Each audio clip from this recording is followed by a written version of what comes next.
Siempre creí que envejecer junto a la familia era la mayor recompensa de la vida. Que algún día, el amor que sembré con tanto cuidado volvería en forma de respeto, cariño y paz.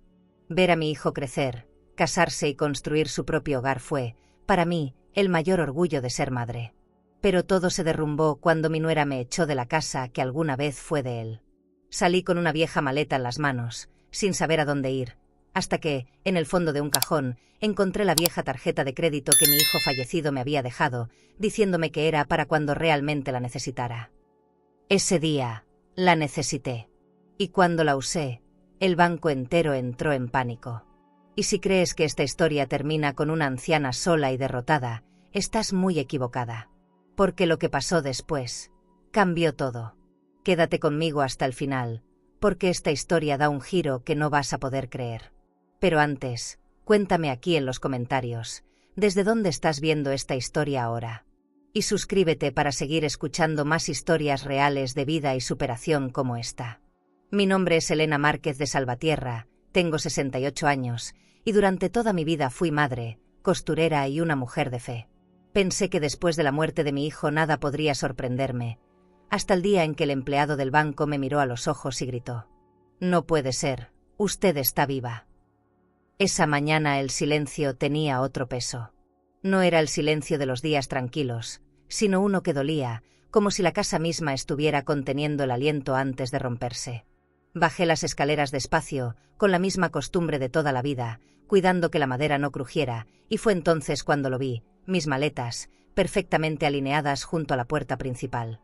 Había una frialdad exacta en cómo estaban puestas, como si alguien hubiera medido cada centímetro. Mi nuera, Catalina, estaba de pie frente a la ventana con una bata de seda color champaña y un café servido en una taza de porcelana fina. Ni siquiera volteó al verme. «Esto ya no es tu casa, Elena». Su voz fue tan limpia, tan directa, que no supe si reír o llorar. Me quedé inmóvil, como si mis pies se hubieran clavado al suelo de mármol que alguna vez mandamos colocar mi hijo y yo, cuando creíamos que ese hogar duraría para siempre. Ella bebió un sorbo, giró lentamente y añadió, sin mirarme a los ojos: «Era tu casa mientras él vivía». Todo en esa frase tenía el peso de una sentencia. Sentí como la piel me ardía y como una corriente de indignación me subía al pecho. No recuerdo haber gritado. Creo que ni siquiera respiré. Miré a mi alrededor y supe que ya no pertenecía a ese lugar. Cada rincón olía distinto. La fragancia de las flores frescas que solía poner en la sala había sido reemplazada por un perfume costoso, invasivo, uno de esos que solo usan las mujeres que quieren dejar huella en los demás. Mis fotos con él habían desaparecido de las repisas. En su lugar, había decoraciones nuevas, frías, elegantes, impersonales. Me dolió entender que estaba borrando mi existencia con la misma facilidad con la que cambiaba la decoración. Le pedí una explicación. No levanté la voz. Le hablé como se le habla a alguien a quien uno todavía quiere entender. Me dijo que mi hijo le había dejado todo a su nombre, que yo no figuraba en ninguna cuenta, en ningún documento. Que ella era ahora la única dueña de la casa, del coche, de las propiedades. «No tienes nada, Elena, ni un centavo», añadió, y al hacerlo dejó la taza sobre la mesa de cristal con un golpecito seco que aún resuena en mi cabeza. No fue la frase lo que me rompió, fue la manera. La forma en que lo dijo, sin remordimiento, como si hablar de mi ruina fuera un simple trámite. Caminé hasta la puerta sin decir nada. Mis manos temblaban cuando tomé el asa de la maleta de cuero que él me regaló en su último cumpleaños. La compró en un viaje de negocios. Me dijo que el cuero italiano duraría toda la vida. Nunca imaginé que sería testigo de mi desalojo. Sentí su ausencia más viva que nunca, y con ella, una mezcla de tristeza y rabia que no sabía cómo contener. Afuera, el jardín seguía tan perfecto como siempre, las rosas abiertas, el césped recién cortado, el sonido de la fuente. Todo seguía igual, menos yo. Catalina se acercó, cruzó los brazos y me miró de arriba abajo. «Te estoy dejando llevar tus cosas. No digas que no fui generosa». Esa frase me perforó. Pensé en todo lo que había invertido en esa casa, en las noches que me quedé despierta administrando las cuentas, asegurando que las facturas del banco y la hipoteca estuvieran pagadas. Ella nunca supo lo que era cuidar algo con el corazón. Para ella, Todo se medía en transferencias, en propiedades, en cifras. Yo, en cambio, solo quería conservar un pedazo de vida que aún olía a mi hijo. Salí. El aire me golpeó el rostro y me hizo consciente de mi edad, de mi fragilidad, de la absurda soledad que ahora me acompañaba. Escuché el clic del cerrojo cerrarse detrás de mí, y fue como un sello final. Me senté en el borde de la acera, con mis maletas junto a mí, viendo cómo los autos de lujo pasaban sin detenerse, indiferentes, veloces, herméticos. Una parte de mí quiso gritarle a alguien que me ayudara, pero ¿quién escucha a una vieja cuando la vida la saca de su propia historia? Abrí una de las maletas buscando un pañuelo, y fue ahí cuando la encontré, una tarjeta de crédito guardada en un sobre, con una nota escrita en la letra de mi hijo. Para cuando de verdad lo necesites, mamá. Sentí un escalofrío. Pasé los dedos sobre las letras como si pudiera tocar su voz. No entendía si aquello era una señal o una broma del destino. Me quedé mirando esa tarjeta como si fuera una puerta a algo que aún no podía ver. El sol comenzaba a caer, y con él, mi dignidad parecía desvanecerse poco a poco. Me puse de pie, limpié mis lágrimas y guardé el sobre dentro de mi bolso. No tenía un plan, solo la necesidad de seguir caminando. La casa que dejaba atrás era un mausoleo sin alma, pero allá afuera había una promesa que mi hijo me había dejado sin saberlo. Y aunque no lo entendía del todo, algo en mí comenzaba a despertar. Mientras el cielo se teñía de naranja, caminé hacia el final de la calle con las maletas detrás. No miré hacia atrás. Había algo en esa puerta cerrada que ya no me pertenecía. No era el fin, lo sentía en el pecho. Era el comienzo de algo que no pedí, pero que el destino me estaba obligando a enfrentar. No sabía que aquel desayuno sería el último en esa mesa. Aún recuerdo el brillo de la porcelana inglesa, la mantequilla sobre el pan recién tostado, el aroma del café colombiano mezclándose con el perfume caro de Catalina. Ella movía la cuchara con una calma que me desesperaba. Yo apenas podía probar bocado, porque algo en su silencio me helaba los huesos. La mesa de mármol, los cubiertos de plata, las flores frescas en el centro, todo era tan perfecto, tan ajeno a lo que se sentía por dentro. Esa perfección era una mentira, una escenografía montada para que nadie notara el vacío que dejaba mi hijo. No sé en qué momento Catalina empezó a verme como un estorbo. Tal vez fue cuando empecé a notar los pequeños cambios. El jardín sin mis rosas, los retratos sustituidos por cuadros abstractos, la forma en que los empleados ya no me miraban a los ojos. La casa olía diferente, a un incienso dulce que ocultaba los rastros de mi hogar. Esa mañana lo entendí todo, mientras el sol atravesaba las ventanas grandes y bañaba los muebles nuevos con una luz dorada. Catalina levantó la vista del teléfono, me observó con desdén y me dijo: «No te acostumbres tanto a lo que no es tuyo». Levanté la mirada con una calma que me dolió sostener. La observé en su vestido de diseñador, con las uñas perfectamente pintadas y el reloj de oro brillando en su muñeca.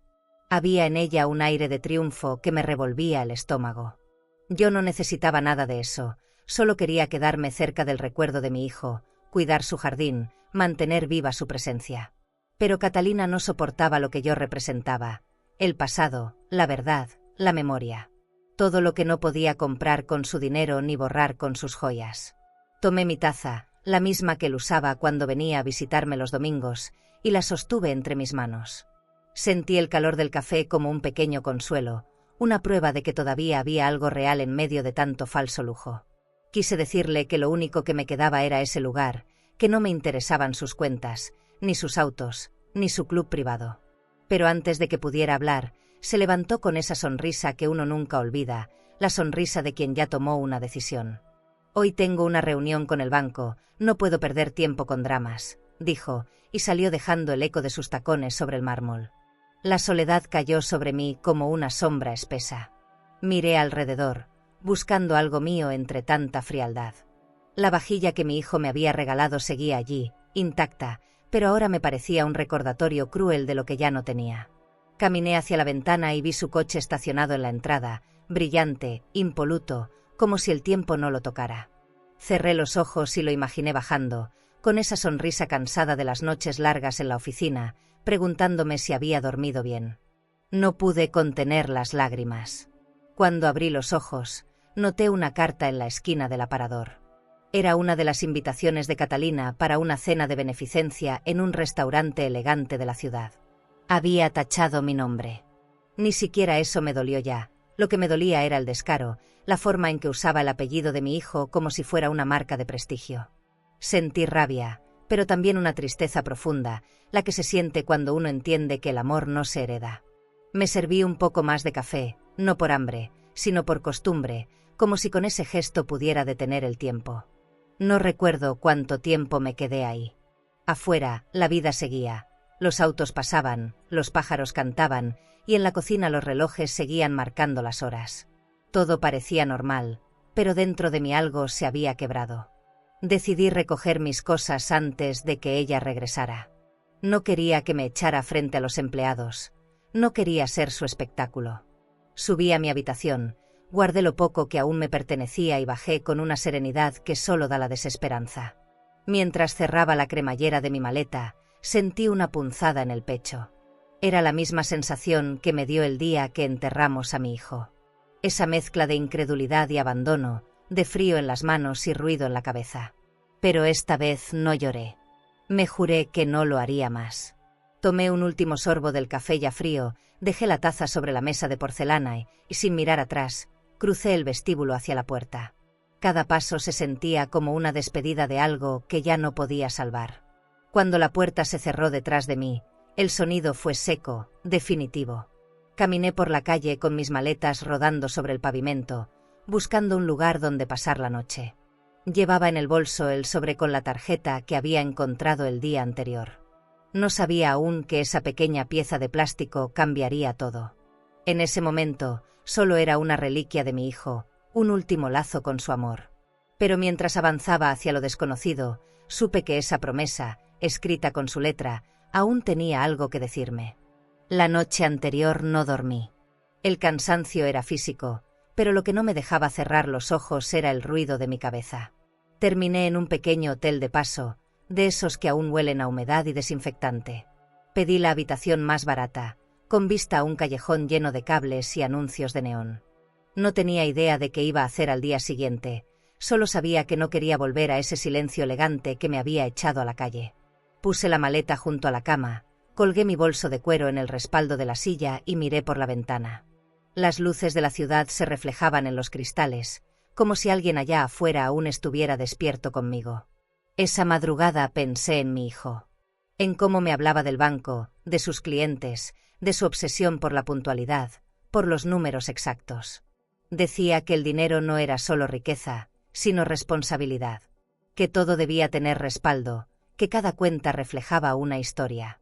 Yo lo escuchaba sin entender del todo, pero ahora esas palabras me parecían un eco lejano de algo que debía recordar. En el fondo de mi bolso estaba la tarjeta que había encontrado en la maleta. La saqué y la miré un buen rato. El nombre de mi hijo grabado en letras doradas, mi apellido debajo.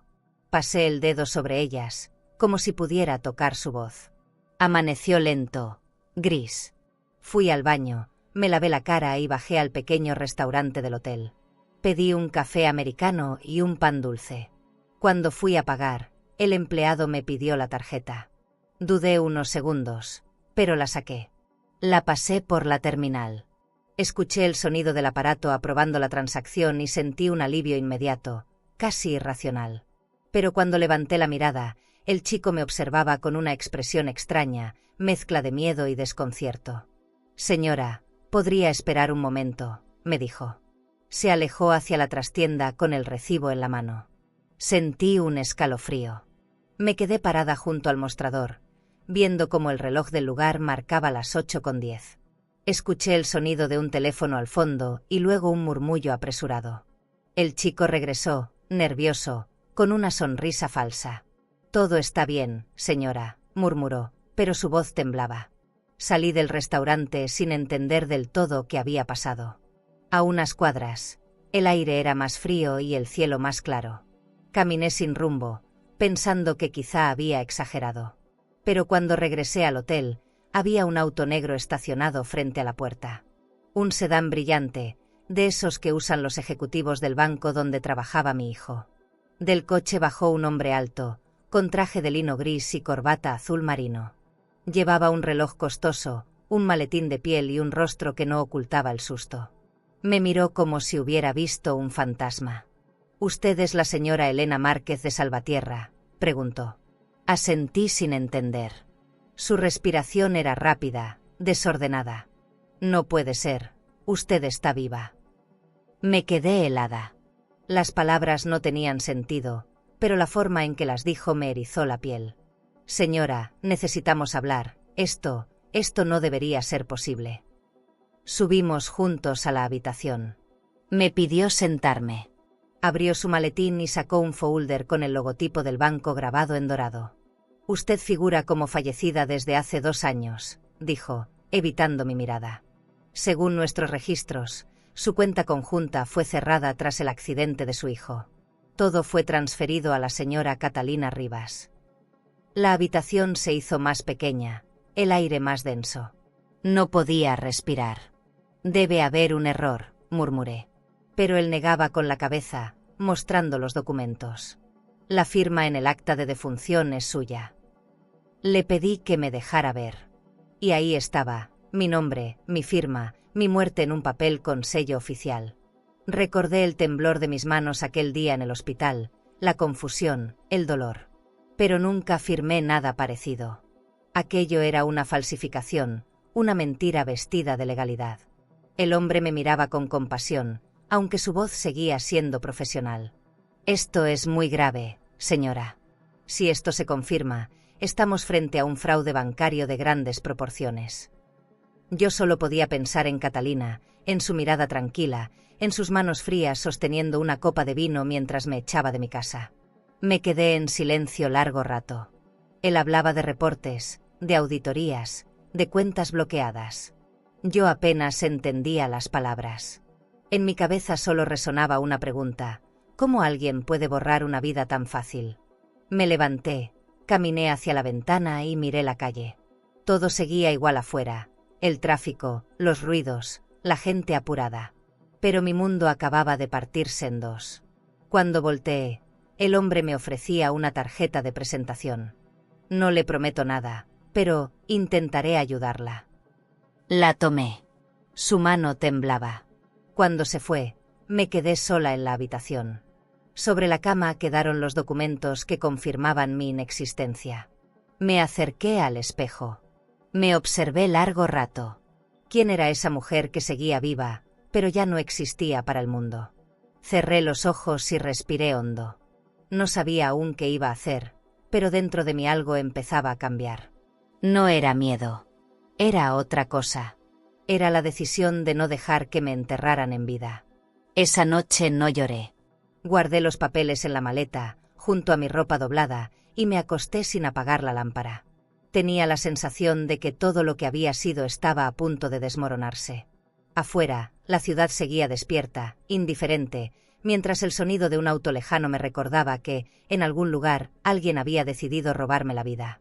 El gerente del banco me pidió que regresara al día siguiente. Apenas dormí esa noche. El reloj del hotel marcó cada hora como si me recordara que ya no tenía tiempo. A las 9 en punto estaba de nuevo ahí, en una sucursal elegante, con pisos de mármol pulido y luces frías que hacían brillar los logos dorados del banco. Los empleados me miraban con una mezcla de curiosidad y respeto forzado.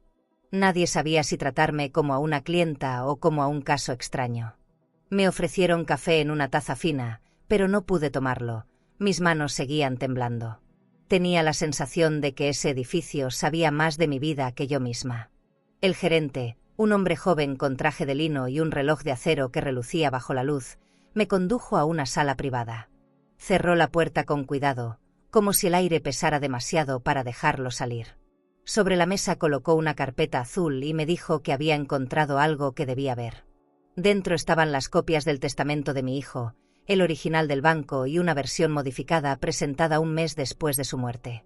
Cuando vi mi nombre en la segunda hoja, sentí un vacío en el estómago. Mi hijo me había dejado todo, la casa, las cuentas, las propiedades. Pero en la versión más reciente, mi firma aparecía en un documento donde renunciaba a todo. El corazón me golpeaba el pecho como si quisiera escaparse. No firmé eso, dije. Mi voz sonó más alta de lo que quería.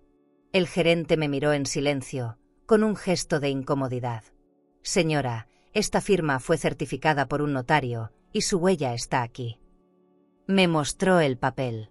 Ahí estaban mis iniciales, mi trazo torpe y un sello oficial que lo volvía incuestionable. Pero era falso, lo sabía. Yo nunca firmé nada, ni estuve frente a ningún notario. Me quedé mirando el documento como si pudiera quemarlo con la mirada. Me dolía pensar que alguien había usado mi propia letra para borrar mi historia. Pedí una copia y él asintió, aunque lo noté nervioso. Dijo que investigaría quién había entregado los papeles. Salí del banco con un nudo en la garganta y la certeza de que Catalina tenía algo que ver. Recordé su voz diciéndome, él me dejó todo. Esa frase, que me había parecido arrogante, ahora era una confesión. Caminé por la avenida entre el ruido de los autos y el olor a café recién hecho. Los edificios brillaban bajo el sol, impersonales, fríos, como si todo en ese mundo estuviera hecho de cristal y mentira. Llegué a una cafetería y me senté junto a la ventana. Pedí otro café, más por necesidad de pensar que por gusto. Saqué los papeles de mi bolso y los puse sobre la mesa. Los miré largo rato. Había algo humillante en tener que demostrar que seguía viva. En el reflejo del cristal vi mi propio rostro, cansado, envejecido, pero no derrotado. El dolor me estaba endureciendo por dentro, como si cada traición fuera una capa nueva de resistencia. No sabía por dónde empezar, pero sí que no iba a quedarme quieta. Volví al hotel con una decisión. Buscaría ayuda legal. Revisé los pocos ahorros que me quedaban, lo que había logrado rescatar de una cuenta olvidada. No era mucho, pero era lo suficiente para comenzar. Saqué la tarjeta de crédito de mi hijo y la puse frente a mí. Había algo casi simbólico en ese gesto. No era solo dinero, era una promesa. Él me había dejado ese respaldo por si la vida me quitaba todo, y sin saberlo, eso estaba ocurriendo ahora. Le hablé en voz baja, como si pudiera escucharme. No me voy a rendir, hijo. No después de esto. A la mañana siguiente regresé al banco. El gerente me recibió con una expresión tensa. Había hecho una llamada. Me dijo que la persona que presentó los documentos falsos fue una mujer llamada Catalina Rivas. Sentí que la sangre me abandonaba el cuerpo. No necesitaba escucharlo 2 veces. Catalina había falsificado mi firma, había declarado mi muerte y se había quedado con todo. La rabia se mezcló con una tristeza tan profunda que apenas pude mantenerme en pie. Lo siento mucho, señora, dijo él, bajando la mirada. Pero su lástima ya no me servía. Salí del edificio con el sobre bajo el brazo. Las calles de la ciudad parecían distintas, más grises, más pesadas. La gente caminaba rápido, los taxis sonaban sus bocinas, los vitrales de las tiendas reflejaban mi imagen como si fuera una sombra más. Me sentí pequeña, invisible. Pero dentro de mí, algo se encendía. No era resignación. Era una forma nueva de coraje. El tipo de fuerza que solo nace cuando no queda nada más por perder. Esa noche, en el hotel, abrí la carpeta una vez más. Toqué la firma falsificada con los dedos, intentando entender hasta dónde había llegado Catalina para borrar mi nombre. No sentí odio, sentí decepción. Ella no solo me robó la casa o el dinero, me robó la dignidad de haber sido madre, el último lazo que me unía a mi hijo. Cerré los ojos y pensé en que mi silencio ya no podía proteger a nadie. Había llegado la hora de hablar. ¿Y tú? ¿Qué harías si descubres que alguien que te abrió las puertas de su casa falsificó tu muerte para quedarse con tu herencia? ¿Perdonarías o buscarías justicia? Nunca imaginé que alguien pudiera planear hasta la forma en que debía llorarse mi muerte. Catalina lo hizo. Supe por una vecina que, pocos días después del accidente, mandó confeccionar un vestido de luto exclusivo en una boutique de alta costura. Negro profundo, encaje francés, detalles de terciopelo. Decía que era un homenaje a mí, que quería honrar mi memoria, cuando en realidad lo que hacía era limpiar su camino para quedarse con todo. Pensar en eso me revolvía el alma. Yo aún respiraba, y ella ya desfilaba con mi nombre en cada evento de caridad. Conseguí ver una foto suya en una revista social. Posaba en la residencia de campo que había pertenecido a mi hijo. Detrás de ella, los ventanales enormes mostraban los viñedos y la piscina de borde infinito. Todo lucía impecable, como una postal de lujo. Llevaba un collar de perlas y una sonrisa que solo tiene quien siente que ganó. En la nota decían que Catalina Rivas dedicaba su vida a ayudar a los demás a través de la Fundación Elena Márquez. Mi nombre, usado como marca, como trofeo, como si fuera parte de su colección de joyas. Fui al banco para seguir el caso, pero el gerente me dijo que el proceso sería largo. Los abogados de Catalina eran influyentes, y ella sabía moverse en ese mundo donde las mentiras se cubren con trajes caros y firmas notariadas. Me sugirió paciencia, pero la paciencia no paga noches de hotel ni el hambre que empieza a doler. Revisé mis bolsillos y solo encontré unas monedas. Terminé vendiendo una pulsera antigua para comer algo. Era de oro blanco, con pequeños diamantes. Mi hijo me la había regalado cuando consiguió su primer ascenso. Mientras la entregaba, sentí que algo dentro de mí se rompía, pero también supe que no podía quedarme sin fuerzas justo ahora. Esa misma tarde decidí ir hasta la finca. No sabía si me dejarían pasar, pero necesitaba ver con mis propios ojos lo que ella había hecho. Llegué en un autobús viejo que subía lentamente por las colinas. A lo lejos se veía la casa, majestuosa, con sus muros blancos y su jardín perfectamente podado. Los guardias me detuvieron en la entrada, pero uno de ellos me reconoció. «¿Usted no estaba muerta?», preguntó, sin disimular el miedo. Le respondí con un gesto cansado. «No lo estoy, hijo, pero parece que muchos lo desearon». No me dejó pasar, pero me bastó verla desde afuera para entenderlo todo. Catalina no solo había ocupado mi casa, había borrado cada huella de quien la construyó. Esa noche, de regreso en el hotel, encendí la televisión y cambié de canal hasta que la vi. Catalina, vestida de gala, sonriendo frente a las cámaras. Anunciaba un nuevo programa de becas financiado por la Fundación Elena Márquez. Detrás de ella, un cartel enorme con mi nombre en letras doradas. Sentí rabia, una rabia limpia, distinta, no de odio sino de dignidad herida. Pensé en todas las veces que ella me sonrió con esa voz dulce, jurando que me cuidaría. Ahora entendía que cada palabra suya fue una inversión, cada gesto un cálculo.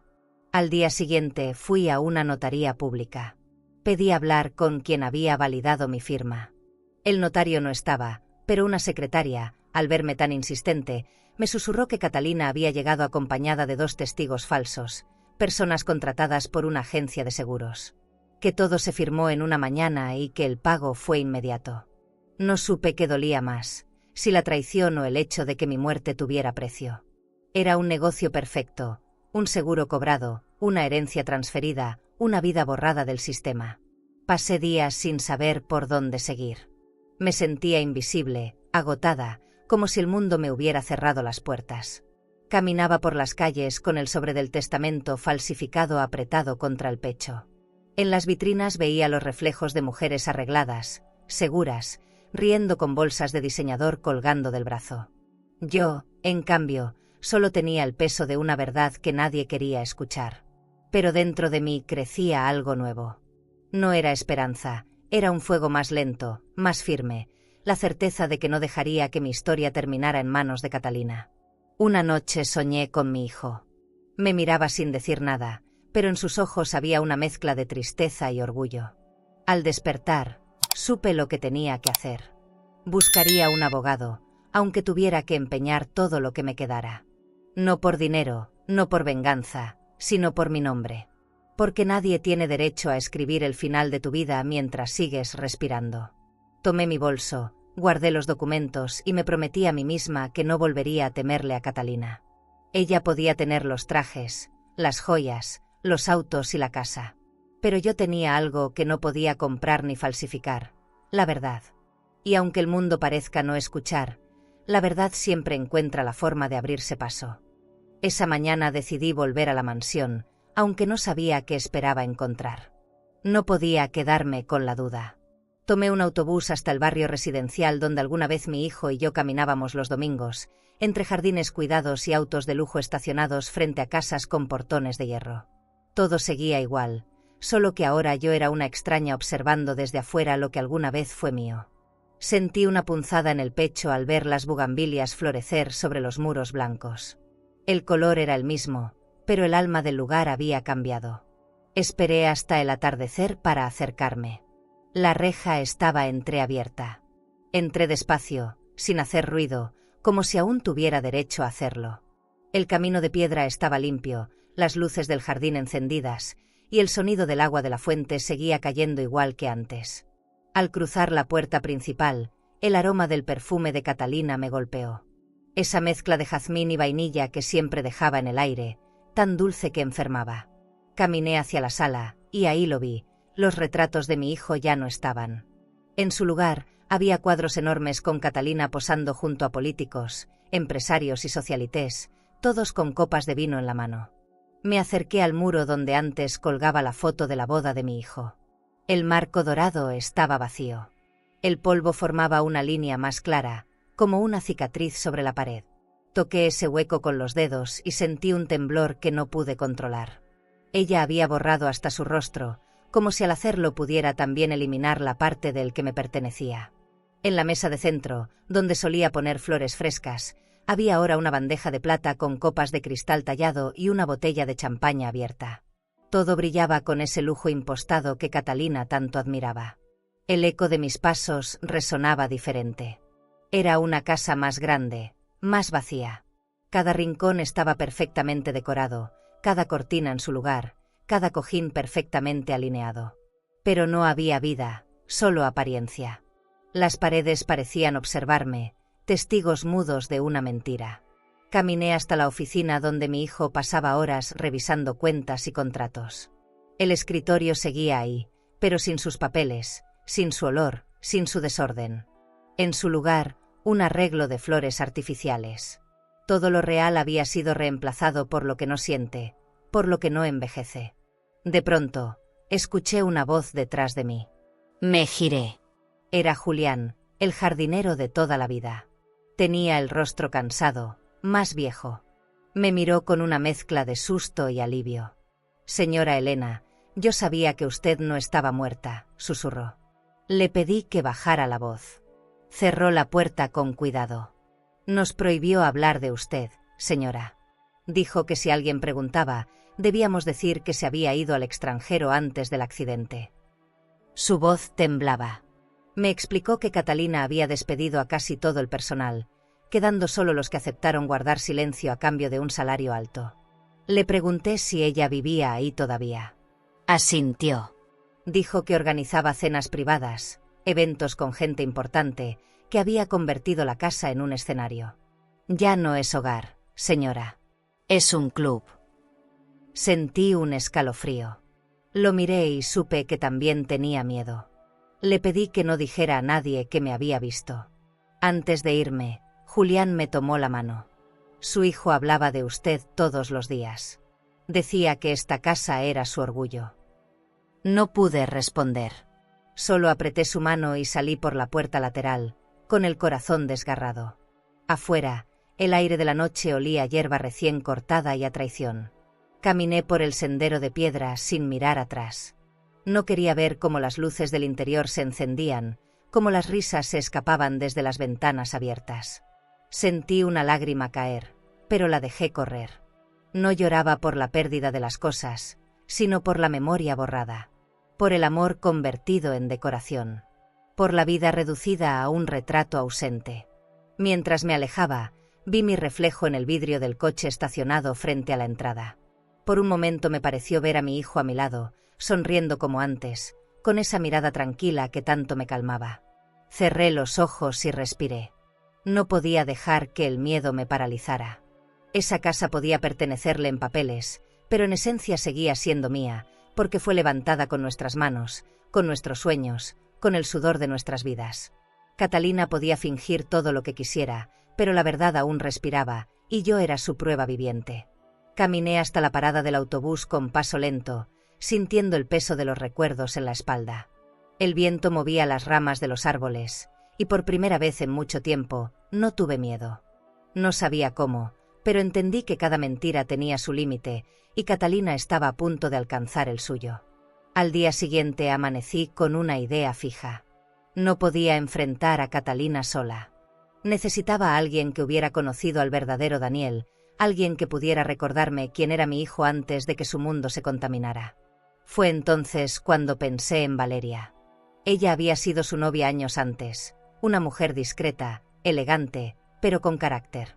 Recordaba su manera de hablar, pausada, firme, sin adornos. No sabía si seguiría viviendo en la ciudad, pero recordé que trabajaba como diseñadora de interiores para un grupo hotelero. Si alguien podía ayudarme a entender qué estaba pasando, era ella.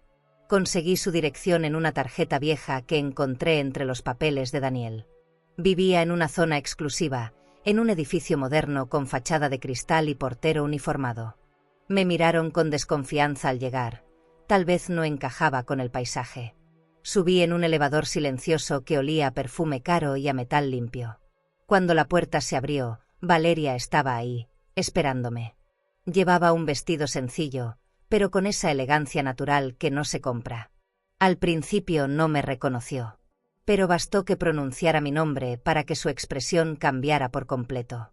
Dios mío, Elena, todos decían que habías muerto. Su voz se quebró. Me abrazó con fuerza, y en ese gesto sentí un alivio que no recordaba. Nos sentamos en su sala, decorada con muebles modernos, libros de arte y una vista impresionante de la ciudad. Me ofreció té en una vajilla fina, y por un instante sentí la paz de estar en un lugar donde la mentira no mandaba. Hablamos de Daniel, de su sonrisa, de sus manías. La conversación fue como abrir una ventana en una habitación cerrada por años. Pero luego, cuando mencioné a Catalina, el aire cambió. Valeria bajó la mirada.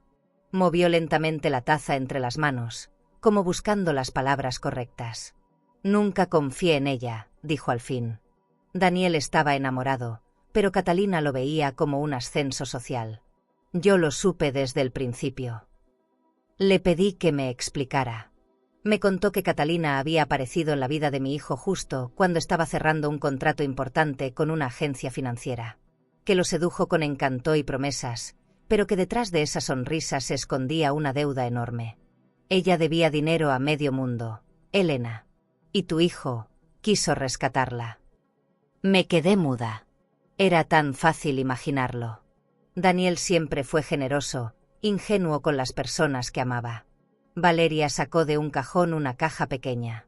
Dentro había una memoria USB. La guardé por si algún día alguien necesitaba saber la verdad. Me explicó que contenía grabaciones, correos, registros de llamadas. No podía quedarme con esto, pero tampoco quise destruirlo. Sabía que algún día Catalina mostraría su verdadera cara. Me quedé observando el pequeño dispositivo como si fuera una llave. Valeria me tomó la mano. Tu hijo te adoraba, Elena. Siempre decía que su madre era su ejemplo de fuerza. Mientras hablábamos, noté una tristeza profunda en sus ojos. No era solo por Daniel, sino por todo lo que pudo haber sido. La ciudad se encendía a través de las ventanas, con luces que parecían respirar. En esa vista había una ironía dolorosa. Todo el lujo del mundo no podía comprar lo que Catalina le había arrebatado. Me quedé un rato más, escuchando anécdotas, dejando que el recuerdo de mi hijo se limpiara del veneno que ella le había dejado. Cuando me levanté para irme, Valeria me acompañó hasta la puerta y me abrazó de nuevo. Prométeme que vas a luchar, me dijo. Guardé la memoria en mi bolso, junto a los documentos falsificados. Al salir, el aire frío me golpeó el rostro y sentí que respiraba distinto. Había pasado del miedo a la determinación. Sabía que lo que tenía en las manos podía cambiarlo todo, pero también que el camino sería largo. No era solo una cuestión de dinero o propiedades. Era mi historia, mi verdad, la vida de mi hijo. Y si Catalina había manipulado cada rincón de nuestro pasado, ahora era mi turno de desenterrarlo todo. Caminé sin rumbo un rato, pensando en cómo el amor puede volverse una trampa cuando uno confía en la persona equivocada. La gente me pasaba por al lado sin mirarme, absorta en sus teléfonos, corriendo de un sitio a otro. Yo, en cambio, sentía que el tiempo se había detenido.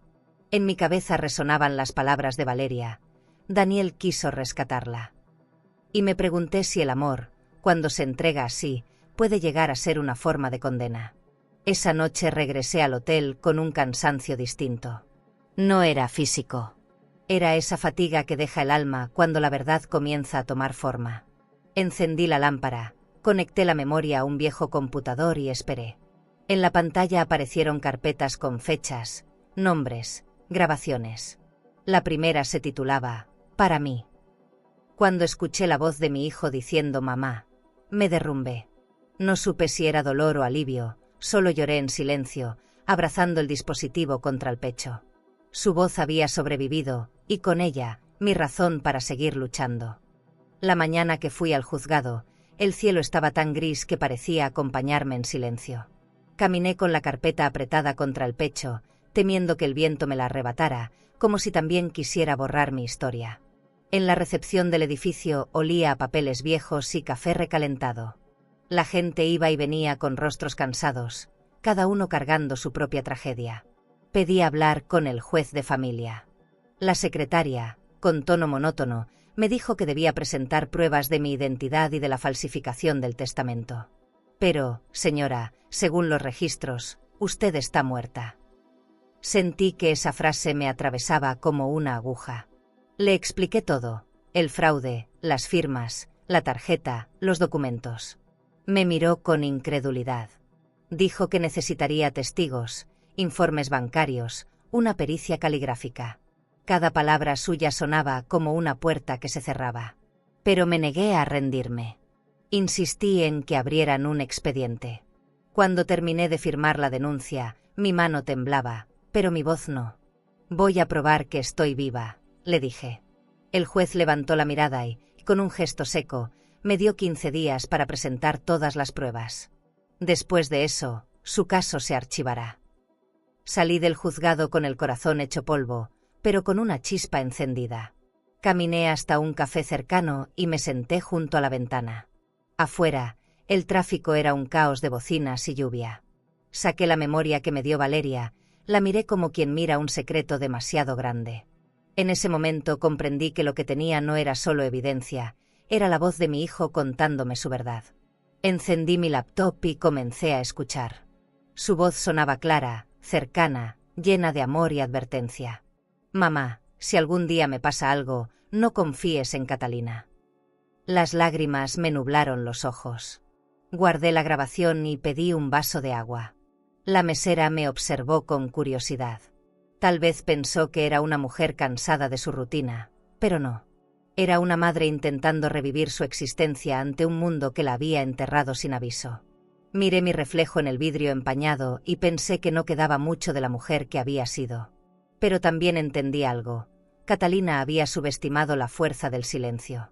Creyó que mi edad me volvería invisible, que mis manos cansadas no sabrían sostener la justicia. Se equivocó. Fui a un centro jurídico gratuito, buscando asesoría.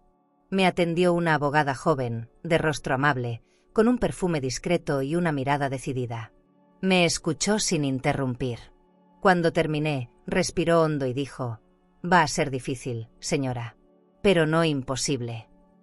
Su tono me recordó al de mi hijo cuando me animaba a creer en mí misma. Aceptó ayudarme sin cobrarme. Esa noche, al firmar los primeros papeles, sentí que algo en mi interior se alineaba con el propósito. No quería venganza. Quería verdad. Quería paz, aunque tuviera que atravesar el infierno para alcanzarla. Durante las siguientes semanas, reuní todo lo que pude. Testimonios, copias de correos, fotografías, movimientos bancarios. Revisé cada documento con lupa. Dormía poco, comía mal, pero la fuerza que me sostenía era más grande que el cansancio. A veces pensaba en rendirme, pero la voz de mi hijo aparecía como un susurro en medio del ruido. «No confíes en Catalina». No lo hacía. No confiaba en nadie, salvo en la verdad que me estaba guiando paso a paso. Una tarde, la abogada me llamó. Me dijo que habían aceptado la solicitud para abrir el caso formalmente. Me citaban a una audiencia preliminar. Casi no podía creerlo. Caminé hasta el parque más cercano, me senté en una banca bajo la lluvia fina y lloré. No de tristeza, sino de alivio. Por primera vez en mucho tiempo, sentí que algo podía cambiar. No sabía cómo iba a terminar, pero al menos el silencio había sido roto. Y a veces, eso basta para empezar a respirar de nuevo. Esa noche regresé al hotel y me quedé observando la ciudad desde la ventana. Las luces parecían moverse como pensamientos dispersos. Pensé en Catalina, en cómo debía sentirse al saber que la verdad la estaba alcanzando. No podía imaginar su rostro, pero sí su miedo. Porque quien vive de mentiras siempre le teme a la primera palabra honesta que se levanta en su contra. Cerré los ojos y sonreí apenas. No sé si era justicia lo que buscaba, o solo paz. Pero tal vez ambas cosas eran lo mismo. Encendí una vela frente a la foto de mi hijo. No recé. Solo le hablé en silencio. Le conté que había encontrado una aliada, que las pruebas estaban en marcha, que pronto su verdad sería escuchada. Afuera la lluvia seguía cayendo, como si el cielo me acompañara en ese pacto íntimo de resistencia. Y aunque la duda seguía ahí, el miedo ya no tenía el mismo poder. Había aprendido a caminar dentro de la tormenta sin perder el rumbo. ¿Y tú? ¿Qué vale más cuando te lo arrebatan todo, la paz interior o la justicia? Si estuvieras en mi lugar, ¿lucharías o soltarías para poder descansar? El día que conocí al perito caligráfico, me di cuenta de que la verdad también tiene su propio lenguaje. Era un hombre de unos 60 años, con gafas gruesas y un maletín de cuero gastado. Me recibió en una oficina pequeña, con olor a tinta y papel viejo. Tenía sobre la mesa una lupa, varias plumas antiguas y una lámpara de escritorio que arrojaba una luz amarilla sobre los documentos. Le entregué las copias del testamento falsificado, las comparó con mi firma original en la licencia de conducir y en antiguos recibos bancarios. «Esto va a dolerle, señora», me advirtió, porque alguien cercano la imitó con precisión. Lo observé trabajar en silencio. Cada trazo, cada curva, cada línea se analizaba como si fuera una confesión. En su escritorio había carpetas rotuladas con nombres de familias poderosas, casos de herencias disputadas, fraudes ocultos tras sellos de lujo y poder. El sonido del lápiz sobre el papel me ponía nerviosa. Pensaba en Catalina, en cómo había aprendido a imitar mi mano, a copiar mis gestos, a falsificar hasta mi identidad. El perito levantó la vista y me dijo: «Esta firma es suya, pero no escrita por usted. Alguien la copió». Sentí que el aire se me iba del cuerpo. Me pidió paciencia, debía enviar los resultados al juzgado. Dijo que el análisis tardaría unos días. Al salir de su oficina, la ciudad parecía girar más rápido. En cada rostro veía la sombra de la duda. Caminé hasta una cafetería pequeña y pedí un café con leche. No tenía hambre, pero necesitaba el calor entre las manos. En la radio sonaba una canción vieja que me gustaba. La letra hablaba de memoria, de resistir. Pensé que tal vez el universo me estaba mandando señales, o quizás solo era mi forma de aferrarme a algo que aún tenía sentido. Al regresar al hotel, encontré un sobre bajo la puerta. Era una notificación del tribunal. La audiencia había sido agendada. Faltaban 2 semanas. Respiré hondo. Tenía miedo, pero también una claridad que no recordaba. La abogada me llamó poco después. Su voz sonaba animada. Si el perito confirma lo que sospechamos, su caso se fortalecerá. Catalina tendrá que presentarse. Escuchar su nombre ya no me dolía como antes. Ahora era solo una sombra que debía enfrentar, no un monstruo que podía destruirme. Los días siguientes fueron una mezcla de ansiedad y calma fingida. Cada mañana revisaba mi correo, esperando noticias del perito. Mientras tanto, seguía reuniendo documentos, viejas cartas, extractos de cuentas, cualquier prueba que demostrara que seguía viva. Cada papel se convertía en una pieza más de mi reconstrucción. Era extraño, pero por primera vez en años sentía que mi vida tenía un propósito claro: demostrar que existo. No por orgullo, sino por justicia. Una tarde, la abogada me invitó a almorzar en un restaurante sencillo cerca del juzgado. Era su manera de distraerme. Me habló de otros casos, de mujeres que habían perdido todo y aún así se levantaron. Me miró con una sonrisa suave. «Usted tiene algo que no todos tienen: dignidad. Y eso, Elena, pesa más que cualquier firma». Sus palabras me hicieron sonreír por dentro. En ese momento comprendí que la dignidad no se pierde, solo se esconde hasta que la necesitas. A los pocos días, recibí la llamada que cambiaría todo. El perito confirmó oficialmente la falsificación. Su voz era pausada, casi solemne. «El documento fue manipulado, señora. La firma fue calcada. Antes de seguir, si esta historia te está tocando el corazón y quieres seguir descubriendo relatos llenos de emoción, aprendizaje y transformación, suscríbete al canal. Cada historia que compartimos tiene alma, y quizás alguna de ellas te ayude a sanar algo que ni sabías que necesitabas sanar. Haz clic en suscribirse y continúa este camino junto a nosotras. Y el trazo revela inseguridad en quien la hizo. Colgué el teléfono con las manos temblando. Me quedé mirando la ventana del hotel, donde la luz del atardecer pintaba el cuarto de un tono naranja suave. No lloré. Solo cerré los ojos y agradecí en silencio. No por venganza, sino porque la verdad, al fin, había hablado por mí. La noticia llegó al juzgado. Catalina fue notificada. Su abogado intentó aplazar la audiencia, pero el juez rechazó la solicitud. Era oficial. Tendría que mirarme a los ojos. Esa noche no pude dormir. La imaginaba, altiva, vestida de diseñador, planeando su defensa como si fuera otro de sus eventos. Pero yo ya no era la misma mujer temerosa que salió con maletas por la puerta. Era otra. Una que había aprendido a sostener su historia con las manos limpias. La mañana siguiente, mientras tomaba café frente a la ventana, el sol entraba despacio y me envolvía con su luz tibia. Por primera vez en mucho tiempo, sentí paz. No era el final, lo sabía, pero también entendí que la justicia no siempre llega cuando uno la llama, sino cuando uno deja de huir. Y yo ya no tenía miedo de quedarme quieta frente a la verdad. La mañana en que descubrí el seguro de vida, entendí que la codicia tiene más máscaras que el dolor. Todo comenzó cuando la abogada me llamó para revisar los movimientos financieros del banco. Había una cuenta que no coincidía con los registros del testamento. Me citó en su despacho, un lugar elegante pero acogedor, con estantes llenos de libros de leyes y una lámpara de cristal colgando del techo. Aquí hay algo extraño, me dijo mientras señalaba la pantalla. Su hijo contrató un seguro de vida premium, con cláusula vitalicia para usted. Por un momento sentí una mezcla de desconcierto y esperanza. Le pedí que me explicara mejor. Me mostró los documentos. Todo estaba firmado, sellado y registrado meses antes del accidente. La beneficiaria original era yo. Pero después de mi supuesta muerte, el dinero fue transferido a una cuenta privada a nombre de Catalina. Millones. No podía creerlo. Sentí que el suelo se me movía. Mi hijo había asegurado mi bienestar, y ella había usado mi nombre para robarlo. Me quedé mirando el contrato largo rato, tratando de entender cómo había logrado engañar a todos.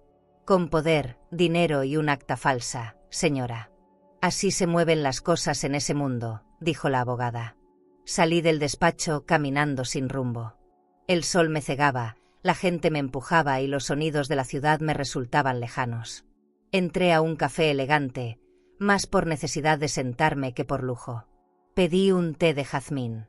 En la mesa de al lado, dos mujeres hablaban de viajes, de ropa de diseñador y de sus maridos empresarios. Todo ese brillo superficial me dio náuseas. Yo estaba ahí, envuelta en una mentira tan bien tejida que había sobrevivido 2 años sin que nadie la descubriera. Saqué mi libreta y comencé a anotar nombres, fechas, movimientos. No quería perderme en el enojo. Quería armar el mapa completo de su fraude. Esa noche apenas dormí. Soñé con Daniel, con su sonrisa cansada después de un día de trabajo. Soñé que me decía que no tuviera miedo, que no me dejara vencer. Desperté con los ojos húmedos y la certeza de que debía llegar hasta el fondo. Fui al banco al día siguiente. Pedí hablar con el director general. Me recibió en una oficina amplia, con ventanales enormes que daban vista al centro financiero. Todo olía a cuero, a poder, a dinero. Cuando le conté mi historia, su expresión cambió de inmediata incredulidad a preocupación real. Esto podría convertirse en un escándalo institucional, murmuró. Revisaron el expediente frente a mí. El director llamó a un auditor y juntos confirmaron el retiro de fondos. La firma usada era la de Catalina. Ella presentó el acta de defunción y los documentos del testamento. Todo cuadraba. Nadie lo dudó. Me quedé mirando el reflejo del vidrio de la mesa, donde podía ver mi rostro borroso.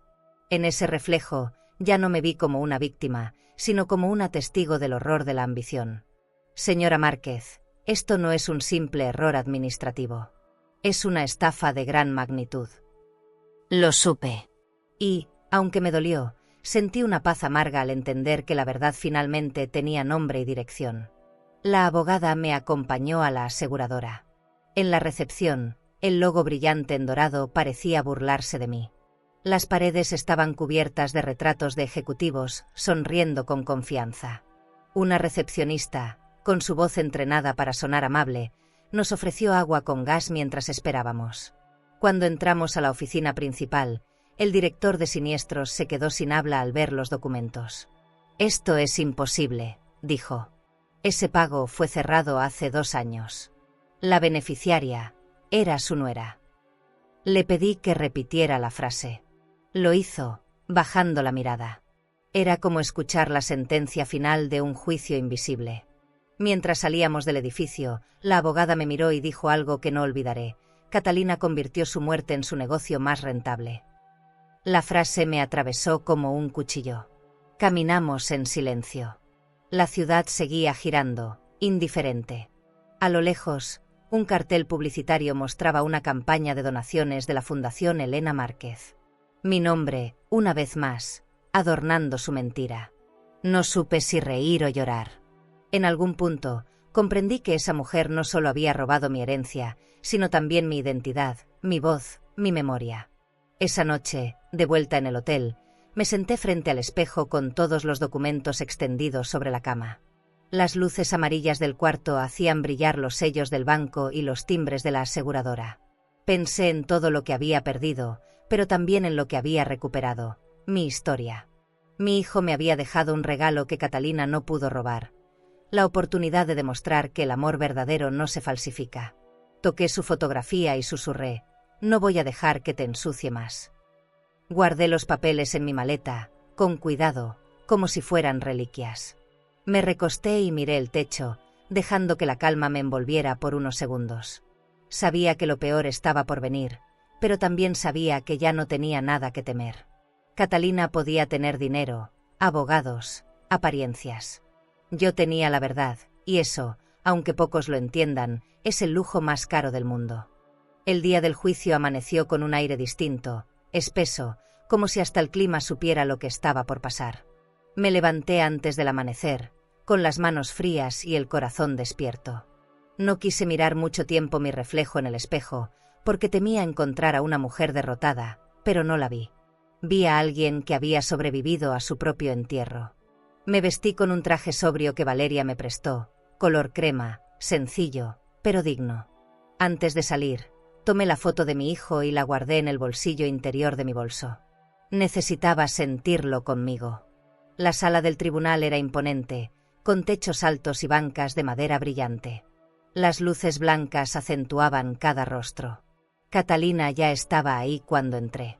Llevaba un vestido negro de diseñador, joyas discretas y una sonrisa que parecía ensayada frente al espejo. A su lado, su abogado hablaba con seguridad, convencido de que el dinero puede comprar hasta la verdad. Nuestras miradas se cruzaron, y en la suya vi algo que no había visto antes: miedo. Era apenas un destello, pero estaba ahí, escondido detrás de su soberbia. El juez pidió silencio. Su voz llenó el lugar con autoridad. Mi abogada comenzó su exposición. Mostró los documentos, los análisis del perito, las pruebas del banco, las grabaciones de mi hijo. Cada palabra era una piedra colocada en el muro que había decidido construir entre la mentira y la verdad. Catalina fingía serenidad, pero sus manos traicionaban su nerviosismo. Jugaba con su anillo, lo giraba una y otra vez, como si buscara aferrarse a algo que ya no existía. Cuando llegó mi turno de hablar, respiré hondo. Me puse de pie, y el sonido de mis pasos resonó en el piso de mármol.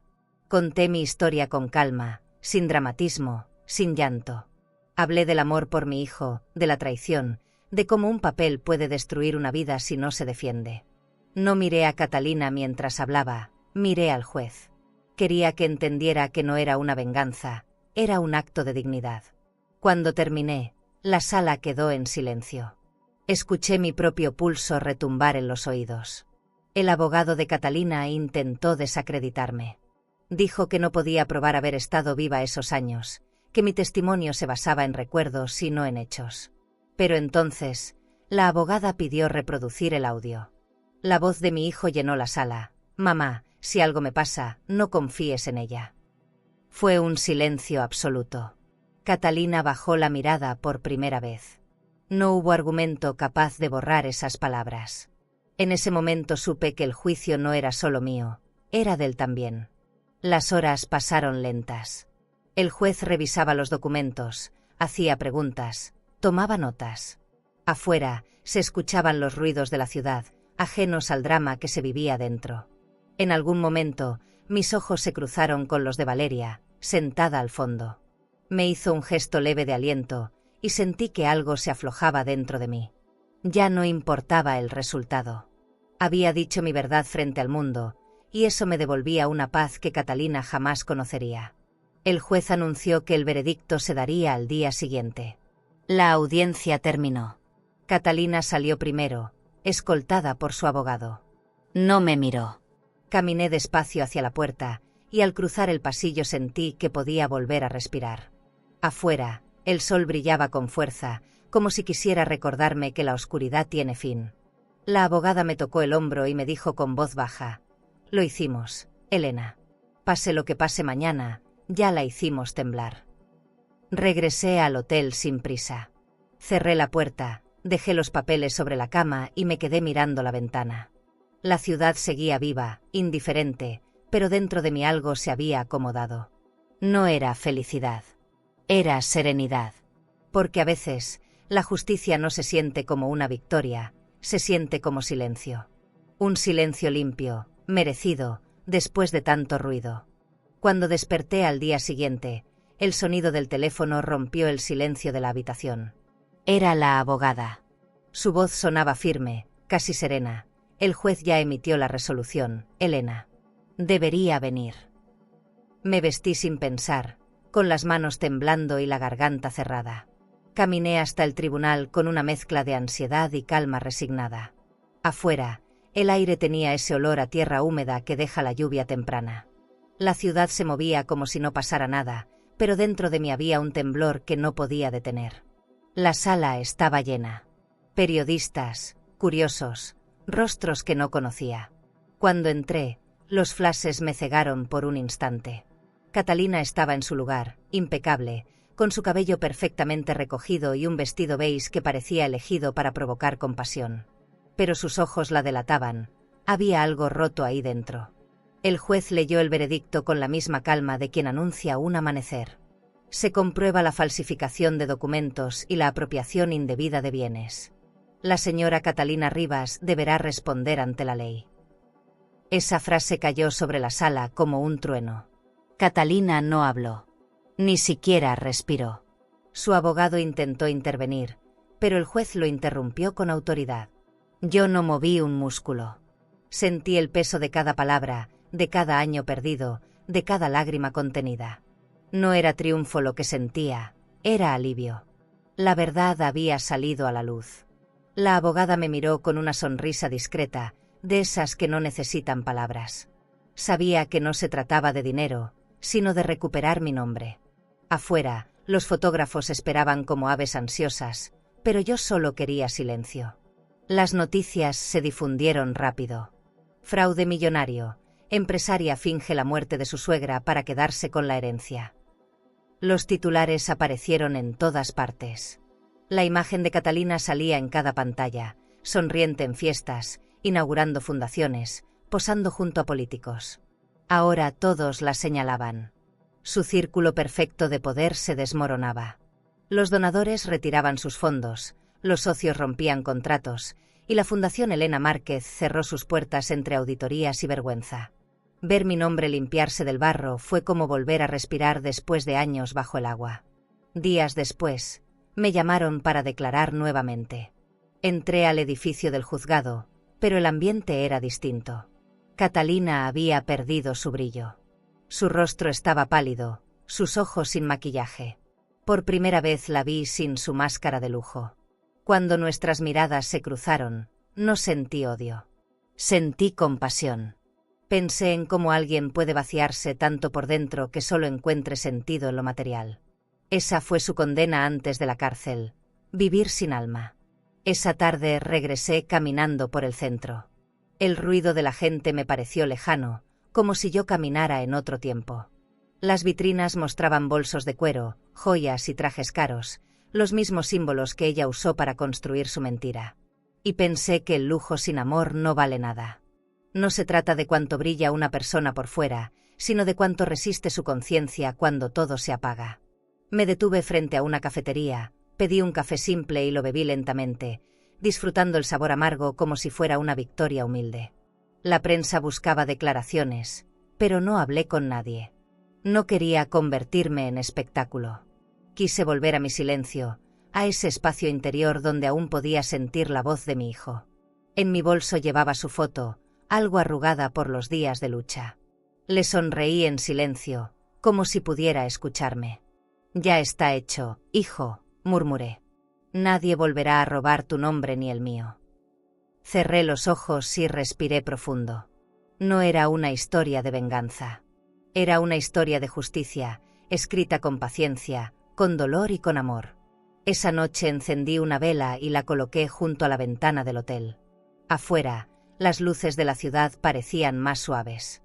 Pensé en todas las mujeres que alguna vez fueron silenciadas, en las que perdieron su voz frente a un poder que no supo escuchar. Tal vez mi historia no las cambia todas, pero si una sola entiende que su verdad vale más que cualquier fortuna, entonces todo esto habrá tenido sentido. ¿Y tú? ¿Crees que alguien como Catalina puede cambiar? ¿O hay personas que nacen tan vacías que el poder termina devorándolas por dentro?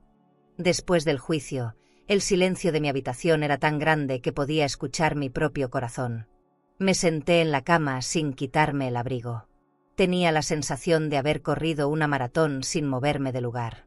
La abogada me había dicho que el proceso penal seguiría su curso, que Catalina pasaría los próximos años entre abogados y audiencias, pero para mí ya estaba todo dicho. Lo único que quería era cerrar esa herida y descansar. Aún así, algo dentro de mí se resistía a soltar. Era como si faltara una última verdad, algo que mi hijo había querido decirme y que yo todavía no había escuchado. Saqué la memoria USB del bolso. Esa pequeña pieza de metal había sobrevivido a todo, a los engaños, a los juicios, a la muerte fingida. La conecté al viejo computador del hotel, respirando hondo antes de abrir la carpeta. Había varios archivos, pero uno me llamó la atención: mensaje final. Le di clic. La pantalla se volvió azul, y luego escuché su voz. «Mamá». Era la misma voz que me despertaba cada domingo, llena de ternura. «Si estás escuchando esto, es porque algo me pasó. Quiero que sepas que te dejé protegida. No dejes que nadie te haga sentir menos». Las lágrimas me corrieron por el rostro sin control. Escuchar su voz era como volver a tocarlo. Hablaba pausado, con ese tono tranquilo que usaba cuando quería que lo entendiera sin interrumpir. «Catalina tiene problemas, mamá. No sé hasta dónde llegará, pero si algún día dudas de ella, busca al banco. Todo está ahí». Lo dejé por escrito.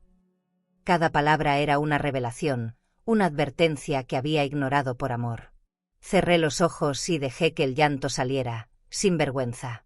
No lloraba por tristeza, lloraba por gratitud. Su voz siguió, y lo que vino después me atravesó. «Te amo. Si algo me pasa, vive. No te encierres en el dolor. No quiero que me recuerdes con pena, sino con orgullo. Porque todo lo que soy, lo aprendí de ti». Me cubrí el rostro con las manos. No había manera de prepararse para eso. Era como si me hablara desde otro lugar, no de muerte, sino de amor. En ese instante comprendí que todo lo que había hecho no era para recuperar lo que perdí, sino para honrar lo que él me enseñó. Apagué la computadora y me quedé en silencio largo rato. La habitación olía a lluvia, a café tibio y a vida. La vela que había encendido la noche anterior seguía encendida, temblando en su llama pequeña. Pensé en todas las veces que me había sentido sola, y supe que nunca lo estuve. Él había estado ahí, guiándome, cuidándome desde su memoria. No existe muerte cuando el amor deja señales tan claras en el camino. Y ese audio era la más hermosa de todas. Decidí guardar la memoria en una caja junto con los documentos y la foto de Daniel. No por necesidad, sino como símbolo de todo lo que habíamos pasado. Me miré en el espejo y noté algo distinto. Mis ojos ya no tenían miedo. Tenían cicatrices, sí, pero también esa paz que llega cuando uno se ha enfrentado a todo. Sus palabras seguían resonando en mi cabeza como un eco tierno. Vive, mamá. Salí del hotel y caminé por las calles húmedas de la ciudad.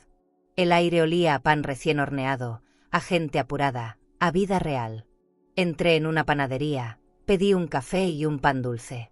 Mientras lo comía, me di cuenta de que había pasado mucho tiempo desde la última vez que disfruté algo sin culpa. Era un gesto simple, pero sentí que en él estaba mi renacimiento.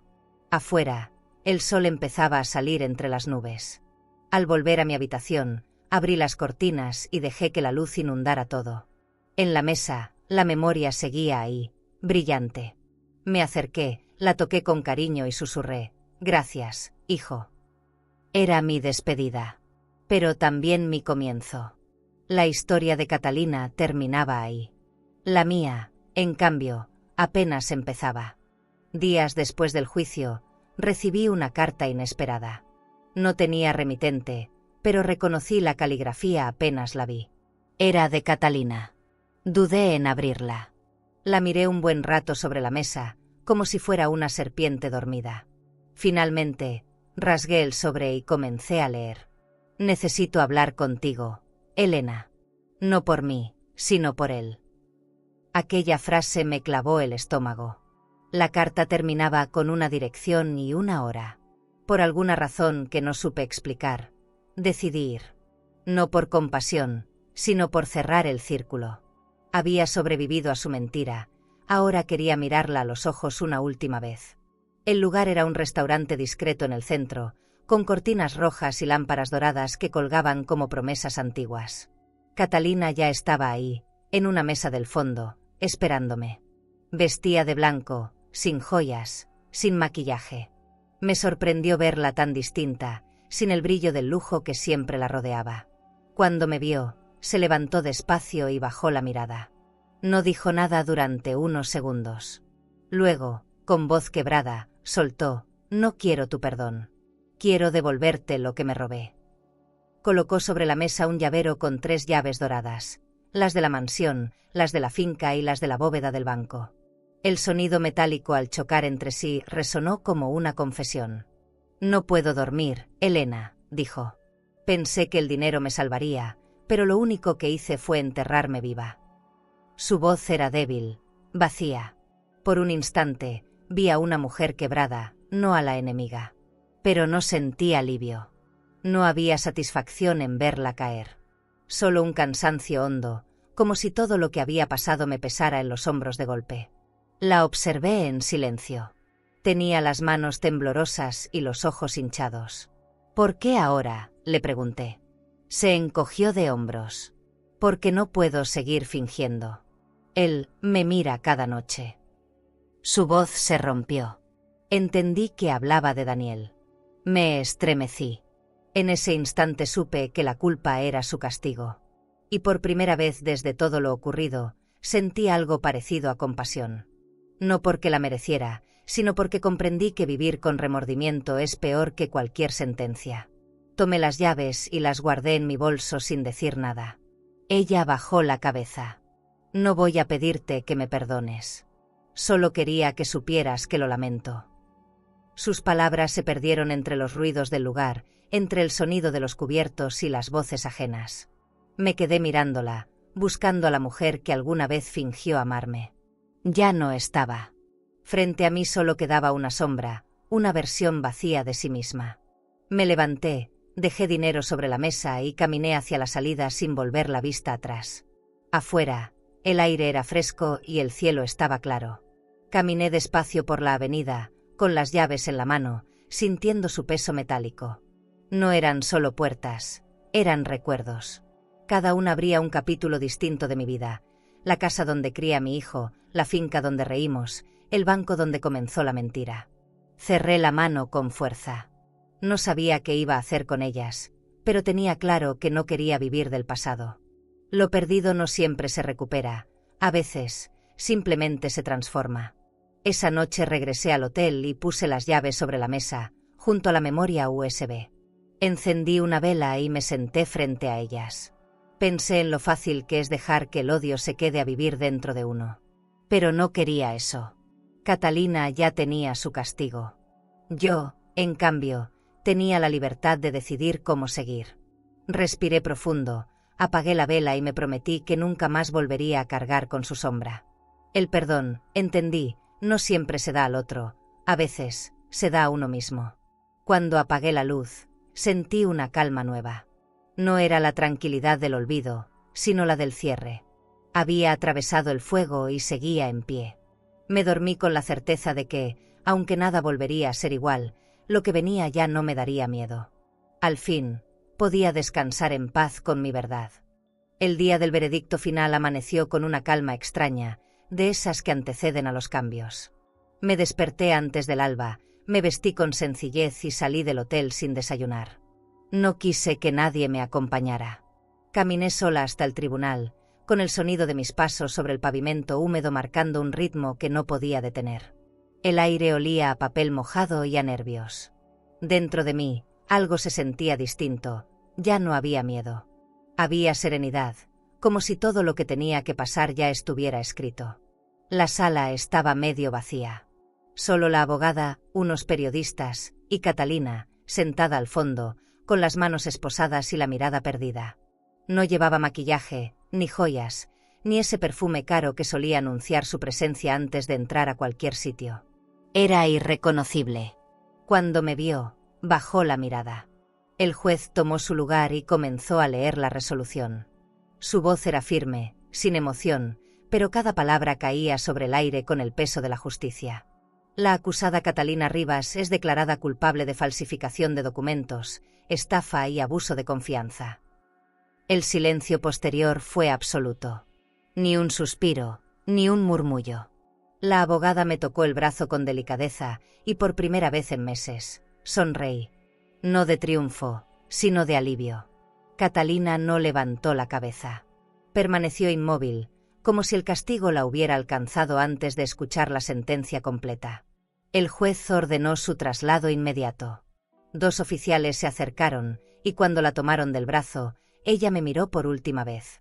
No supe qué quiso decirme con los ojos, pero en su mirada no había odio, solo vacío. Cuando todo terminó, el juez me pidió acercarme. Señora Márquez, dijo, este tribunal reconoce su derecho legal sobre las propiedades y cuentas mencionadas. Y también su identidad. Esa última palabra me desarmó. Identidad. Algo que me habían robado y que ahora recuperaba en un papel sellado con tinta oficial. Salí del tribunal con el documento en la mano. Afuera, la luz del mediodía me cegó por un instante. Respiré hondo, y por primera vez en años, sentí que el aire no dolía. La prensa me esperaba, pero no hablé. No quise convertir mi historia en espectáculo. Caminé despacio por la acera, observando los árboles, las vitrinas, los niños corriendo. Todo se veía distinto, como si el mundo hubiera recuperado sus colores. Pasé frente a una joyería. En el escaparate, un collar de perlas brillaba bajo la luz. Me detuve un instante y sonreí. No necesitaba nada de eso. El verdadero lujo era volver a tener mi nombre limpio, mi conciencia tranquila y la voz de mi hijo resonando dentro de mí. Esa tarde volví a la mansión. La puerta principal seguía igual, pero ya no tenía miedo de abrirla. Metí la llave en la cerradura y el sonido metálico me hizo temblar. Adentro, el aire estaba quieto, como si el tiempo se hubiera detenido. Caminé por los pasillos, toqué las paredes, respiré el aroma a madera y recuerdos. Me detuve frente al retrato que Catalina había quitado, el de Daniel. Lo colgué de nuevo. Su sonrisa llenó la sala. En ese gesto sencillo, sentí que todo volvía a su lugar. La abogada llegó más tarde con los documentos de cierre. Todo está listo, Elena, me dijo. El proceso terminó. Le ofrecí té, y nos quedamos conversando frente a la ventana. Ella me preguntó si me sentía feliz. No supe qué responder. La felicidad no era la palabra exacta. Lo que sentía era paz, una paz que no necesitaba aplausos ni titulares. Una paz que sabía a justicia y a silencio. Cuando se fue, Recorrí la casa en penumbra. Encendí una vela y la dejé junto al retrato de mi hijo. «Ya está, Daniel», susurré. «Lo hicimos». Me quedé ahí un rato, escuchando el silencio, saboreando cada segundo de libertad interior. La justicia no siempre cura las heridas, pero al menos les da sentido. Y en ese momento entendí que lo perdido puede volver, aunque nunca de la misma forma. Lo importante es que vuelve limpio, honesto y vivo. La mansión volvió a ser mía, pero al cruzar la puerta entendí que ya no era la misma. El eco de mis pasos resonaba por los pasillos vacíos, y cada habitación tenía un silencio distinto, como si los muros respiraran memorias. Dejé la maleta en el suelo y recorrí el lugar con calma, tocando las paredes, reconociendo los rincones. Todo estaba impecable. Los muebles relucientes, los candelabros limpios, los cristales sin una sola mancha. Catalina había cuidado cada detalle, pero lo había hecho sin alma. Era una casa perfecta, sin vida. Subí las escaleras y abrí la puerta del cuarto de Daniel. Todo seguía igual, su escritorio con papeles ordenados, los libros de economía y música apilados junto a la ventana y un traje colgado en la puerta del armario. El aire olía a madera, a perfume y a ausencia. Me senté en su cama y dejé que los recuerdos me envolvieran. Escuché en mi mente su risa, su voz diciéndome que no me preocupara. Toqué las sábanas con las manos temblorosas, como si así pudiera volver a abrazarlo. Lloré en silencio, sin tristeza, con gratitud. Bajé a la cocina. En el refrigerador quedaban botellas de vino, frascos de mermelada y una caja de té inglés que aún tenía mi nombre escrito. Preparé una taza y me senté frente al ventanal que daba al jardín. El atardecer pintaba el cielo de naranja y violeta. Afuera, las hojas caían lentas, cubriendo el césped con su color dorado. Por primera vez en mucho tiempo, no sentí miedo de estar sola. La soledad no dolía, solo acompañaba. Era un silencio que sanaba, no que castigaba. Caminé hasta el estudio. En una de las gavetas encontré una carta sin abrir. Tenía mi nombre, escrito con la letra de Daniel. El sobre estaba amarillento, pero intacto. Lo abrí con cuidado. Dentro, una hoja doblada en 3. Siempre fuiste mi fuerza, mamá. Si alguna vez la vida te hiere, recuerda que mi amor te sostiene. Las lágrimas me nublaron la vista. No había mensaje más claro.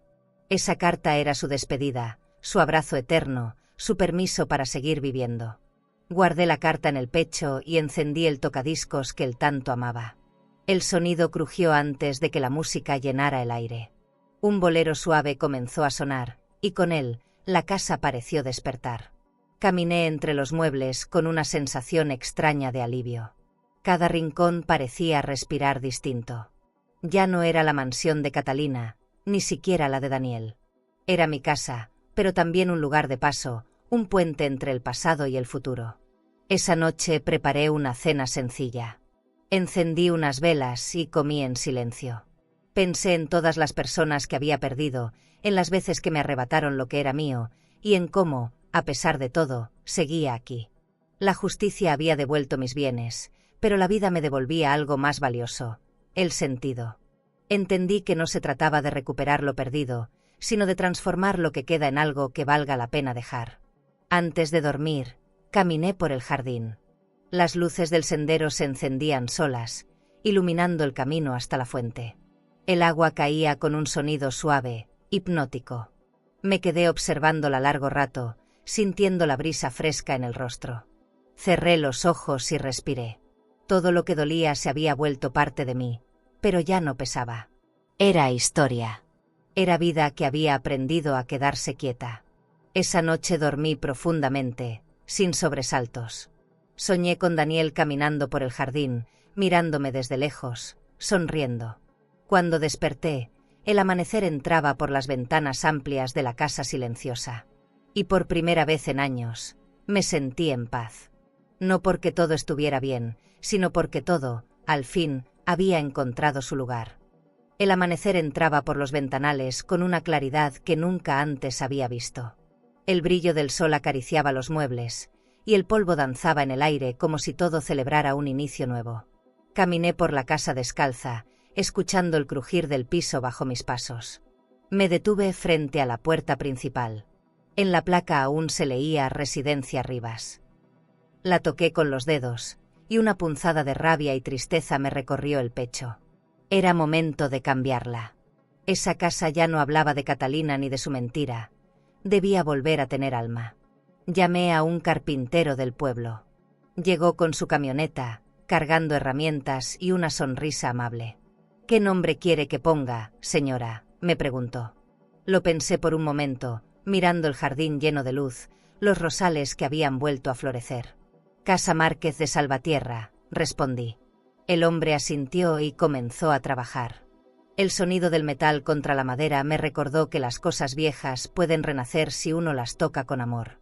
Cuando terminó, el nuevo nombre brillaba bajo el sol, grabado en letras doradas. Esa misma tarde, abrí las ventanas grandes de la casa y dejé entrar el aire fresco. El silencio ya no era un enemigo, era un huésped amable. Decidí que aquel lugar no podía quedarse vacío. Caminé hasta el retrato de Daniel, lo miré con ternura y supe qué debía hacer. Fui al despacho, tomé el teléfono y marqué el número de una fundación de apoyo a niños huérfanos. Les conté mi idea. No quería un museo ni un monumento. Quería un hogar. Un sitio donde el amor tuviera otra oportunidad. Semanas después, la casa se llenó de risas. Niños corriendo por el jardín, dibujos en las paredes, música en la sala. El eco de sus voces borró los fantasmas del pasado. Yo los observaba desde la cocina, preparando chocolate caliente, sintiendo que mi corazón volvía a latir con ritmo tranquilo. Cada carcajada era una redención, cada paso pequeño, una semilla de esperanza. Por primera vez en años, no había silencio, sino vida. Una tarde, mientras los niños jugaban junto a la fuente, una de las niñas se me acercó con un papel doblado. «Es para usted», dijo, sonriendo. Lo abrí. Era un dibujo, una casa con flores y un sol enorme. Abajo, con letras torcidas, decía «Gracias, mamá Elena». Me quedé sin palabras. No necesitaba más. Ese era mi nuevo título, mi nueva herencia. No el dinero, ni las propiedades, sino el amor que aún podía dar. El retrato de Daniel seguía en la pared del salón, pero ahora estaba rodeado de colores y risas. A veces, al pasar, sentía que me miraba con orgullo. Le hablaba en silencio, contándole de los niños, de los planes, del jardín. Todo lo que soñaste, hijo, ahora vive aquí. Y aunque el dolor seguía siendo parte de mí, ya no pesaba. Era la raíz de algo hermoso que había nacido de su recuerdo. Cada tarde, antes de cerrar las puertas, caminaba hasta el portón de entrada. Tocaba la placa nueva, brillante bajo la luz del atardecer, y recordaba todo lo que había pasado. Cada mentira, cada traición, cada noche en vela me habían traído hasta este punto. La justicia me devolvió mi nombre, pero el amor me devolvió mi vida. Y entendí que no hay victoria más grande que reconstruirse sin rencor. Esa noche, mientras el cielo se teñía de naranja y los niños dormían, encendí una vela frente a la ventana. Afuera, la ciudad se veía tranquila, distante. Cerré los ojos y susurré una última oración, no de dolor, sino de gratitud. Gracias, hijo. Gracias por enseñarme que la vida no se recupera, se renueva. Y así, entre el murmullo del viento y el brillo de las luces, supe que finalmente había vuelto a vivir. ¿Y tú? ¿Crees que la justicia sana el alma? ¿O crees que el alma sana cuando uno aprende a perdonar sin olvidar quién es? Y si hoy te sientes traicionada, desplazada o invisible ante la vida, si alguna nuera, hijo, hermano o amigo te hizo sentir que ya no perteneces a ningún lugar, por favor, no permitas que eso se quede contigo. No fuiste tú quien perdió valor, fueron ellos quienes dejaron de ver lo que realmente brilla. Tú no eres un resto del pasado. Eres la raíz de todo lo que permanece. Has amado con las manos, has cuidado sin dormir, has sostenido a otros cuando apenas podías contigo. Y aunque a veces nadie lo diga, tu entrega ha sido la piedra sobre la que se levantaron muchas vidas. No importa si hoy estás sola, si la casa se siente vacía o el silencio pesa más que antes, todavía hay tiempo para abrir ventanas, para volver a llenar tu vida de propósito. Mira a Elena, la arrebataron todo, hasta su nombre, pero nunca su esencia. Ella no buscó venganza, Buscó justicia y, sobre todo, paz. Y eso es lo que tú mereces también. Paz, respeto, amor verdadero. Si alguna vez te hicieron sentir menos, recuerda que nadie puede quitarte la dignidad que has construido con años de ternura y resistencia. Porque ser mujer, madre o abuela no termina cuando los demás se olvidan. Termina cuando tú decides dejar de creer en ti. Y ese día, que nunca llegue. Levántate, aunque duela, y vuelve a poner tu nombre en la puerta de tu vida. No por orgullo, sino porque sigues viva. Y la vida aún tiene guardadas cosas hermosas para ti. Y si alguna vez piensas que ya diste todo, recuerda esto: no hay edad para comenzar de nuevo, no hay herida que el amor sincero no pueda sanar, y no hay silencio que dure para siempre. Si esta historia tocó tu corazón, suscríbete al canal, comparte tu experiencia en los comentarios y recuerda, nunca es tarde para volver a tu casa, aunque esa casa seas tú misma.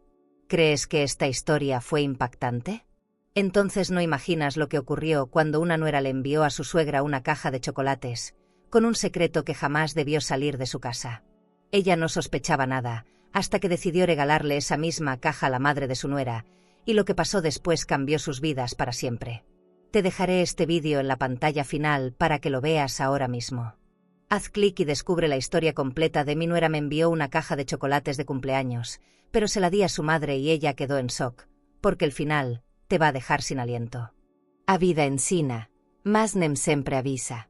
Suscríbete al canal y dale like al video para acompañar historias de mujeres fuertes, silenciosas y llenas de cicatrices que el tiempo no apagó.